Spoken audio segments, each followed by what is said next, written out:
दरअसल इंडी गठबंधन जून से यह माहौल बना रहा है कि नरेंद्र मोदी की सरकार तो अब गिरी कि तब गिरी। लालू यादव कह चुके हैं कि अगस्त में नरेंद्र मोदी की सरकार नहीं बचेगी, लेकिन जब इंडी गठबंधन को मोदी की सरकार गिराने के कोई आसार नहीं दिख रहे तो अब वो यूपी में हाथ पैर मारने लगे ताकि ये कह सके कि अगस्त में उन्होंने कोई तो क्रांति कर ही दी। आप ये देखिए कि कैसे इंडी गठबंधन योगी आदित्यनाथ के पीछे हाथ पैर धोकर पड़ गया। जब इंडी गठबंधन को यह समझ आ गया कि भाई नरेंद्र मोदी का योगी आदित्यनाथ पर भरोसा कायम है और उनकी कुर्सी को कोई खतरा नहीं है। भाई अभी कल तक तो यही कह रहे थे कि मोदी योगी को हटाने वाले हैं, मोदी योगी को हटाने वाले हैं, यही नैरेटिव चल रहा था। जब समझ में आ गया कि मोदी तो योगी को हटाने वाले नहीं है, जो बात हम पाठशाला में कब से कह रहे हैं, तो फिर इंडी गठबंधन अब योगी आदित्यनाथ के खिलाफ नया पैंतरा लेकर आया। योगी आदित्यनाथ के कट्टर सियासी दुश्मन अखिलेश यादव ने सोशल मीडिया में खुला ऐलान कर दिया कि मॉनसून ऑफर 100 लाओ, सरकार बनाओ। यानी अखिलेश यादव ने इशारों में कह दिया कि बीजेपी में योगी आदित्यनाथ से नाराज जो कथित गुट है वो बीजेपी से अलग हो जाए और समाजवादी पार्टी के समर्थन से सरकार बना ले। यानी अखिलेश यादव खुल्लम खुल्ला डंके की चोट पर योगी की सरकार को तोड़ने के लिए सियासी ऑफर बांट रहे हैं, खुले में दे रहे हैं बॉस, और उसे मॉनसून ऑफर का नाम दे रहे हैं। अब आप सोचिए, ये वही इंडी गठबंधन है जो दिन रात नरेंद्र मोदी के खिलाफ संविधान का एजेंडा चलाता है, खुद को संविधान का सबसे बड़ा रक्षक बताता है, और उसी के नेता एक चुनी हुई सरकार को खुलेआम गिराने के लिए जोड़ तोड़ की राजनीति करने के ऑफर दे रहे हैं, मॉनसून ऑफर दे रहे हैं, और फिर ये लोग कहते हैं कि मोदी राज में संविधान खतरे में। ये खुल्लम खुल्ला करें तो ठीक, ये विधायक तोड़ने की बात करें, मॉनसून ऑफर बताएं तो ठीक, वहां बीआरएस के विधायक सांसद तोड़ ले, कांग्रेस अपने में मिला ले तो ठीक। इनका वॉशिंग मशीन नहीं कहलाएगा, इनके ऑफर नहीं कहलाएंगे, सब संविधान के दायरे में हो रहा है। मतलब अपने फायदे के लिए संविधान की धज्जियां आप उड़ाएं और दोष नरेंद्र मोदी पर लगाएं। और अखिलेश यादव के इस ऑफर पर उनके परम मित्र राहुल गांधी एकदम चुप हैं, जबकि यही राहुल गांधी बीजेपी पर आरोप लगाते हैं कि वो ऑपरेशन लोटस चलाकर उनके नेताओं को तोड़ती है। लोकसभा चुनाव में तो कांग्रेस ने अपने मैनिफेस्टो में वादा किया था कि वो दल बदल कानून में संशोधन करेगी, लेकिन अब राहुल गांधी को अखिलेश यादव के इस मॉनसून ऑफर में कोई जोड़ तोड़ की राजनीति नहीं दिखती। और कैसे दिखेगी जब उनकी खुद की सरकार तेलंगाना में जोड़ तोड़ कर रही है, धड़ाधड़ कांग्रेस में बीआरएस के लोग शामिल हो रहे हैं। किस मुंह से राहुल गांधी सवाल पूछेंगे अखिलेश यादव से? अखिलेश यादव ने अपने सोशल मीडिया पोस्ट में किसी का नाम तो नहीं लिखा, लेकिन यह माना जा रहा है कि अखिलेश यादव का यह ऑफर सीधे यूपी के डिप्टी सीएम केशव प्रसाद मौर्य के लिए, जिसे लेकर इंडी गठबंधन यही दावा कर रहा है कि केशव प्रसाद मौर्य योगी आदित्यनाथ से नाराज चल रहे हैं। केशव प्रसाद मौर्य यूपी में बीजेपी के बड़े ओबीसी चेहरा है। अखिलेश यादव भी पिछड़ों की राजनीति करते हैं। यूपी में ओबीसी 40% से ज्यादा है। अखिलेश यादव कल तक केशव प्रसाद मौर्य पर तंज कर रहे थे, बिना नाम लिए उनके लिए लौटकर बुद्धू घर को आए जैसे शब्द लिख रहे थे। आज योगी आदित्यनाथ के विरोध के चक्कर में केशव प्रसाद मौर्य को मॉनसून ऑफर दे रहे हैं। समाजवादी पार्टी के लोग कह रहे हैं कि केशव प्रसाद मौर्य का बीजेपी में अपमान हो रहा है, उन्हें अपना सम्मान पाने के लिए अखिलेश का ऑफर मंजूर कर लेना चाहिए। यह वो पार्टी कह रही है जिस पार्टी पर आरोप है कि भाई मुलायम सिंह तक का अपमान हुआ, चाचा शिवपाल का अपमान हुआ, अखिलेश यादव ने सारी सत्ता पार्टी की अपने हाथ में ले ली, बड़ों का अपमान करके। यह आरोप समाजवादी पार्टी पे लगता रहा। वो आज याद दिला रहे हैं कि बीजेपी में किसका अपमान और सम्मान हो रहा है। सुनिए एक बार समाजवादी पार्टी के प्रवक्ता मनोज यादव क्या कह रहे हैं, फिर आपको आगे की बात बताता हूं। तो अगर किसी को लगता है कि हम बड़े कद के नेता हैं, हमारा कद बड़ा है उत्तर प्रदेश में, हमारी वजह से सरकार बनी थी, तो उनको अपने सम्मान को और अपनी जो उनके तमाम सारे फॉलोअर हैं उनके बारे में सोचना चाहिए। 100 लाओ, मुख्यमंत्री की गद्दी पाओ, सरकार बनाओ और सम्मान पाओ। अच्छा, ये पिन मारने का प्रयास कर, 2 दिन पहले तक ये लोग कह रहे थे कि योगी तो जाने वाले हैं, अब दूसरे को मनाकर दूसरे को अपनी तरफ खींच के योगी को सत्ता से हटाने का प्रयास कर रहे हैं। यूपी में कांग्रेस के तो सिर्फ 2 विधायक हैं, वो न तो सरकार बना सकती है न गिरा सकती है, लेकिन इस बहती गंगा में कांग्रेस भी हाथ धोने में घुस गई। कांग्रेस के प्रदेश अध्यक्ष अजय राय कह रहे हैं कि यूपी में अब कुछ संभलने वाला नहीं है, बीजेपी की लड़ाई और बढ़ेगी। अजय राय को सुनिए, फिर आपको बताऊंगा कि क्या वाकई 100 विधायक और जोड़कर अखिलेश यादव सरकार बना लेंगे। सिराथू वाला दर्द और बढ़ गया है। जो सिराथू हारे उनको हरवाने के बाद वो और चीजें सामने खुलकर आ गई। उस पर राष्ट्रीय नेतृत्व ने ध्यान नहीं दिया। वो रास्ता इनको मुख्यमंत्री बनाए नहीं, मुख्यमंत्री बनना चाहते थे। अब वो पूरा का पूरा कैंसर का रूप ले लिया और विवाद बढ़ता जा रहा है और अब तो संभलने वाला नहीं है, कुछ भी कर लें। तो मैं समझता हूं कि अब जो चीजें चल रही हैं वो दिन प्रतिदिन बढ़ती जा रही हैं। जिन केशव प्रसाद मौर्य के नाम पर इंडी गठबंधन माहौल बना रहा है, वो केशव प्रसाद मौर्य तो एकदम रिलैक्स दिख रहे हैं। ये केशव प्रसाद मौर्य की तब की तस्वीर है जब वो दिल्ली में बीजेपी अध्यक्ष जेपी नड्डा से मिलकर लखनऊ लौटे। एयरपोर्ट पर केशव प्रसाद मौर्य एकदम तनाव मुक्त दिखे, उनके चेहरे पर हंसी थी। उन्हें देखकर तो ऐसा नहीं लगा कि वो बहुत नाराज हैं और आला कमान से कोई फटकार लगी है या बीजेपी में उनका कोई अपमान हुआ है। केशव प्रसाद मौर्य की बॉडी लैंग्वेज बता रही थी कि इंडी गठबंधन बिना बात के माहौल बना रहा है। और जो अखिलेश यादव केशव प्रसाद मौर्य को ऑफर दे रहे हैं, उन्हें तो कल ही केशव प्रसाद मौर्य ने कह दिया था कि यूपी में उनकी वापसी नहीं होगी, यानी अखिलेश यादव की वापसी नहीं होगी। अखिलेश यादव तो अपनी पोस्ट में किसी का नाम नहीं ले रहे, लेकिन केशव प्रसाद मौर्य ने तो बाकायदा नाम लेकर कहा था कि सपा बहादुर श्री अखिलेश यादव जी बीजेपी की देश और प्रदेश दोनों जगह मजबूत संगठन और सरकार है। सपा का पीडीए धोखा है, यूपी में सपा के गुंडाराज की वापसी असंभव है। बीजेपी 2027 विधानसभा चुनाव में 2017 दोहराएगी। ये तो केशव प्रसाद मौर्य ने ट्वीट किया था कि अखिलेश यादव ने ऑफर तो दे दिया कि 100 लाओ सरकार बनाओ, लेकिन इस ऑफर में उन्हीं का मजाक बन गया, क्योंकि 100 विधायक तोड़ना हंसी मजाक नहीं है। 100 विधायक है बॉस, कोई 10-20 विधायक नहीं है कि कर लिया आपने, इधर कर लिया मान। लेकिन यहां 100 विधायकों की बात कर रहे हैं, उन्हें तोड़कर ले आने की बातें हो रही हैं। यह कोई सामान्य समझ वाला व्यक्ति भी बता देगा कि यह नॉन सीरियस बात है। फिर भी जहां तक आंकड़ों की बात है तो यह भी देख लेते हैं कि अखिलेश यादव के मॉनसून ऑफर में कितना दम है और यूपी विधानसभा का इस वक्त का गणित क्या कहता है। यूपी विधानसभा में कुल 403 सीटें, जिनमें 10 सीट खाली है, इसलिए बहुमत के लिए आंकड़ा 197 का है। यूपी विधानसभा में बीजेपी के पास अकेले खुद के 251 विधायक हैं। 13 सीटें अनुप्रिया पटेल की अपना दल की हैं, 8 सीटें जयंत चौधरी के आरएलडी की हैं। इसके अलावा 6 सीट ओम प्रकाश राजभर की पार्टी की है, 5 सीट निषाद पार्टी के पास है, यानी कुल मिलाकर बीजेपी गठबंधन की 283 सीट, जबकि विपक्ष में समाजवादी पार्टी के पास 105 सीट और कांग्रेस के पास गिन के 2, यानी कुल मिलाकर विपक्ष के पास 107 सीट। यानी एक तरफ एनडीए के पास 283 और दूसरी तरफ इंडी गठबंधन के पास 107, यानी आधे से भी कम। जब सरकार और विपक्ष की ताकत में इतना बड़ा अंतर हो, ऐसी स्थिति में सरकार बनाने के बारे में सोचने लगना यह अखिलेश यादव का ख्याली पुलाव। एक बार सुनिए बीजेपी के नेता सुधांशु त्रिवेदी और अखिलेश यादव के ऑफर पर उन्होंने क्या कहा है, फिर आपको बताऊंगा कि इस ऑफर के पीछे अखिलेश का कौन सा सीक्रेट गेम छिपा है। मैं उनसे कहना चाहूंगा 100 लाओ नहीं, पहले अपना मूलधन बचाओ। जिस वोट बैंक के चक्कर में 2 लड़के साथ आए थे, अब एक लड़का बड़का हो गया है, वो लोकसभा में नेता प्रतिपक्ष हो गया है। अपना वोट बैंक बचाओ, बाद में आकर यहां ज्ञान बखारो। जब से यूपी में अखिलेश यादव ने बंपर सीटें जीती हैं, तब से वो इंडी गठबंधन के नए हीरो बने। अखिलेश यादव को लग रहा है कि वो जो भी सियासी चाल चल देंगे वो मास्टर स्ट्रोक बन जाएगा, या जो आसपास का इकोसिस्टम है वो मास्टर स्ट्रोक बना के बताएगा। जैसे अखिलेश यादव ने खुलेआम योगी आदित्यनाथ की सरकार गिराने की कोशिश का स्टंट किया, इससे अखिलेश यादव के समर्थक तो खुश हो जाएंगे, लेकिन इंडी गठबंधन का संविधान बचाओ का नैरेटिव कमजोर पड़ जाएगा। राजनीति के एक्सपर्ट अखिलेश यादव के इस बयान को बहुत हल्का बता रहे हैं। एक बात अखिलेश यादव को यह भी समझनी चाहिए कि जब नेता एक पार्टी से दूसरी पार्टी में जाकर पाला बदलते हैं तो इस तरह डंका नहीं पीटते, ना ही सामने वाली पार्टी कोई ऑफर निकालती। चुनाव से पहले कांग्रेस के कई नेता पार्टी छोड़कर बीजेपी में गए थे, लेकिन बीजेपी ने ऐसा कोई ऑफर नहीं निकाला। अभी तेलंगाना में बीआरएस के लोग छोड़ छोड़कर कांग्रेस में जा रहे हैं, लेकिन वहां कांग्रेस ने कोई ऑफर नहीं निकाला है। अखिलेश यादव को यह पता है कि वो मॉनसून ऑफर निकाल लें या बिग बिलियन डे टाइप का कोई करारा नाम देते, इन सबसे योगी आदित्यनाथ की कुर्सी नहीं हिलने वाली बॉस।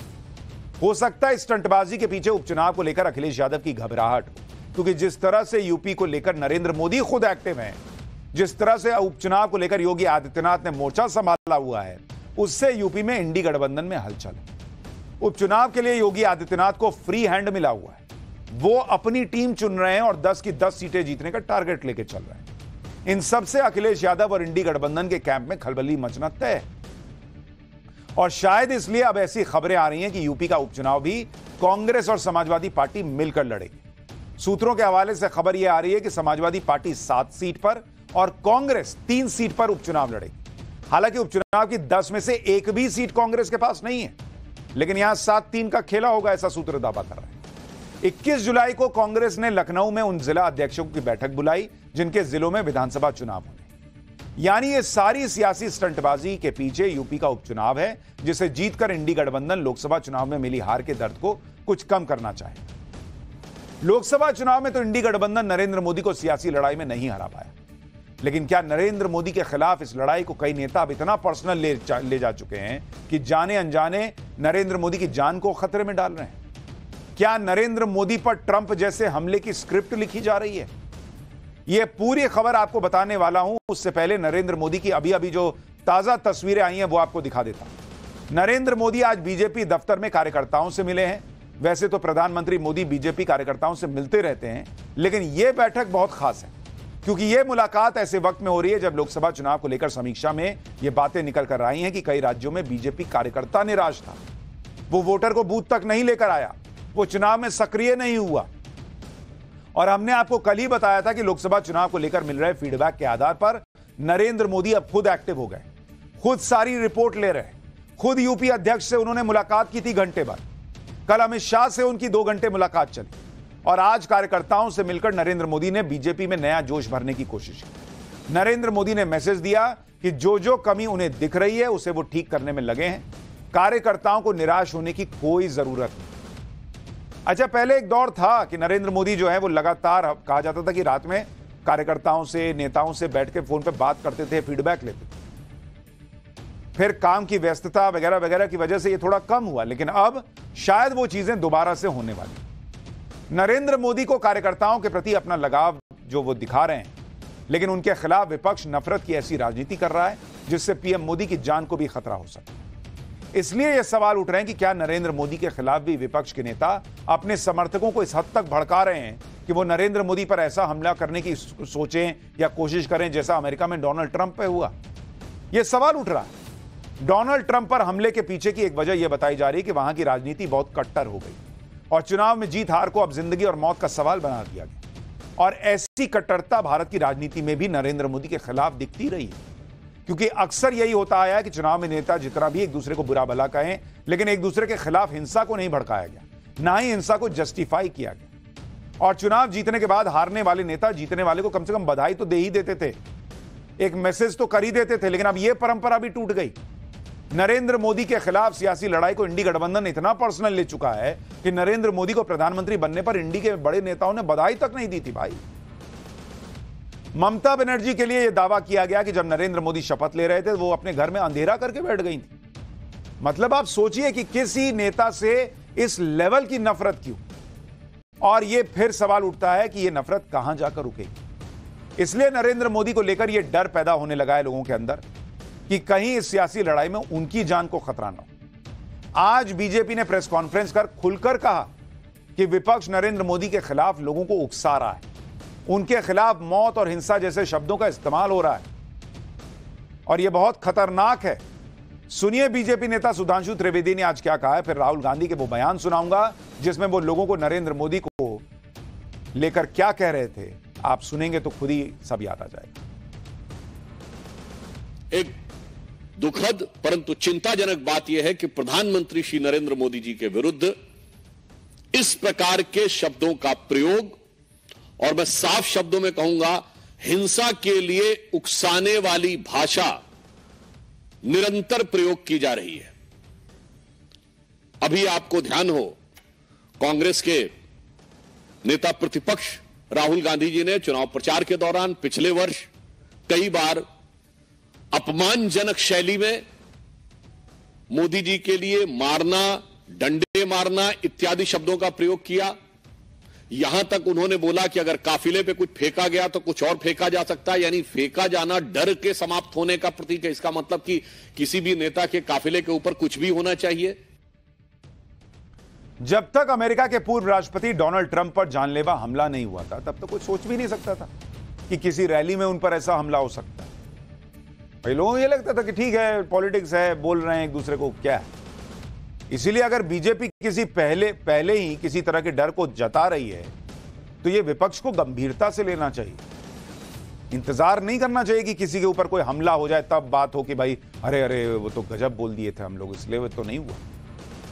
और बात सिर्फ बीजेपी की नहीं है, इस खतरे को समझने वाले और काफी अनुभवी यूपी के पूर्व डीजीपी विक्रम सिंह ने भी माना कि हिंदुस्तान में बड़े बड़े नेता अपने बयानों से हिंसा को बढ़ावा देने वाला माहौल तैयार कर रहे हैं। विक्रम सिंह ने साफ कहा कि ऐसे सभी हिंसक बयानों के टारगेट पर एक ही शख्स है और वो है देश के प्रधानमंत्री मोदी। उन्होंने दावा किया कि एक के बाद एक लगातार ऐसे हिंसक बयान दिए गए हैं जिनका मकसद सिर्फ पीएम मोदी को नुकसान पहुंचाना ही रहा है। उन्होंने साफ कहा कि हिंसक बयानों से मोदी के खिलाफ अपने समर्थकों को उकसाने का खेल खेला जा रहा है। राहुल गांधी के उन बयानों का भी उन्होंने जिक्र किया जिसमें वो नरेंद्र मोदी के खिलाफ हिंसा को उकसा रहे हैं। विक्रम सिंह ने कहा कि यह दुखद है कि जो पार्टी इस तरह की हिंसा में अपने दो प्रधानमंत्री खो चुकी है, वो प्रधानमंत्री नरेंद्र मोदी के खिलाफ हिंसक बयानों को बढ़ावा दे रही।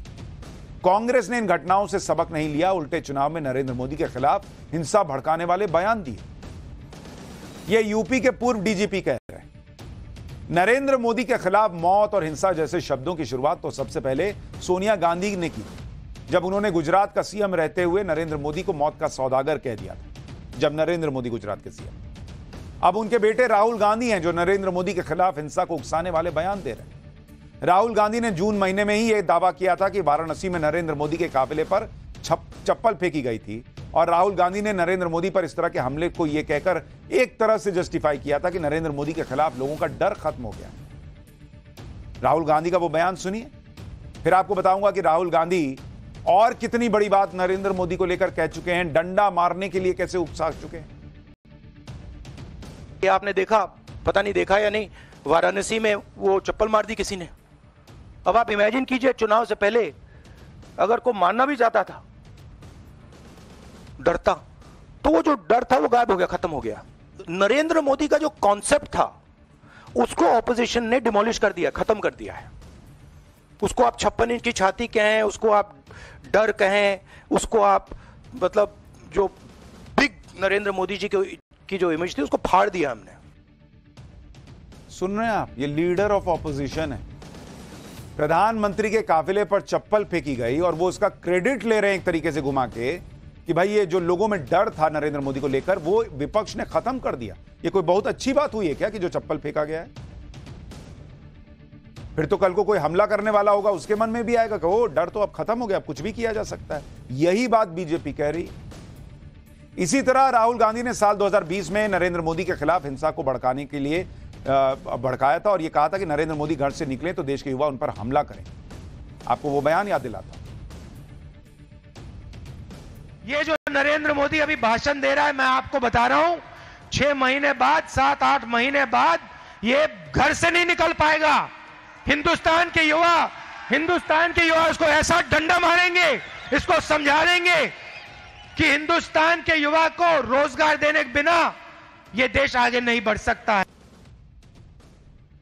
राहुल गांधी क्या सोचते हैं, क्या बोलते हैं, ये तो वही जानते हैं। लेकिन डोनाल्ड ट्रंप पर हमले के बाद, क्योंकि वहां डोनाल्ड ट्रंप, जो बाइडेन, इन लोगों के बीच ऐसी ही तीखी बातें होती थी और फिर नतीजा क्या हुआ वो अब दुनिया देख रही। इसलिए अब लोग कह रहे हैं कि बॉस राहुल गांधी तो बोलने के लिए बोल जाते हैं, क्या सोच समझ के बोलते हैं वही जानते हैं, लेकिन कहीं इसका बुरा परिणाम इस देश को ना भुगतना पड़े। कुछ दिन पहले संसद में राष्ट्रपति के अभिभाषण पर जवाब देते हुए भी राहुल गांधी ने खूब हिंसा बोला था। आपको साल जनवरी 2022 की तस्वीर दिखाता हूं, जब पंजाब के फिरोजपुर में प्रधानमंत्री नरेंद्र मोदी का काफिला 20 मिनट तक एक फ्लाईओवर पर फंस गया था। उस वक्त प्रधानमंत्री की सुरक्षा में लगी एसपीजी के हाथ पांव फूल गए थे, क्योंकि फ्लाईओवर पर सामान्य ट्रैफिक भी था, आगे लोगों की भीड़ थी। उस वक्त पंजाब में कांग्रेस की सरकार थी और उसने पीएम मोदी की सुरक्षा में चूक पर गलती मानने के बजाय एसपीजी पर आरोप लगा दिया था कि उसने बिना बताए रूट चेंज कर दिया। तब के पंजाब के कांग्रेसी सीएम चरणजीत सिंह चन्नी ने तो पीएम की सुरक्षा के साथ समझौते की बात को ही नकार दिया था।